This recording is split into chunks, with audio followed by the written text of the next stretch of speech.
Depuis la révolution industrielle, notre mode de vie moderne épuise les ressources naturelles à un rythme jamais vu. Aujourd'hui, pour satisfaire nos besoins, nous consommons l'équivalent d'une terre et demie. Ce déséquilibre soulève une question urgente. Comment concilier les ambitions de la modernité avec les limites écologiques de notre planète? Comment concevoir des villes capables d'offrir confort, innovation et qualité de vie, tout en réduisant drastiquement leur empreinte carbone et leur consommation de ressources?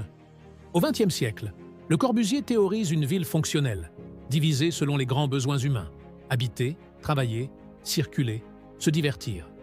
Cette vision inspire encore aujourd'hui certaines utopies urbaines high-tech. Prenons The Line, en Arabie Saoudite.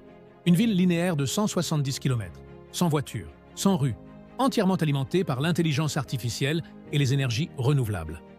Derrière le rêve, une réalité plus sombre. Un chantier titanesque dans le désert, des montagnes de béton, une biodiversité menacée et des communautés locales déplacées. Ou encore Masdar City, près d'Abu Dhabi. Pensée comme la première ville zéro carbone, elle dépend pourtant de matériaux et de technologies très énergivores et reste aujourd'hui très partiellement habitée. Ces utopies technocentrées posent plusieurs problèmes.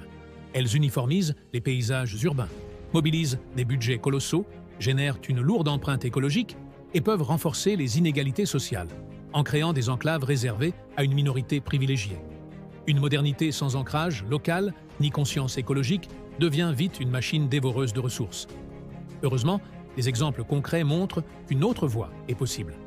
En Égypte, l'architecte Hassan Fati reconstruit dans les années 90 le village de New Gourna, près de Luxor. Il utilise des matériaux locaux, des briques de terre crue et des techniques ancestrales comme les voûtes nubiennes. L'habitat y est pensé pour offrir un excellent confort thermique sans climatisation, grâce à la ventilation naturelle. C'est une architecture à la fois écologique, économique et profondément humaine, conçue avec les habitants. En Allemagne, à Fribourg-en-Brisgau, l'écoquartier de Vauban accueille plus de 5000 habitants.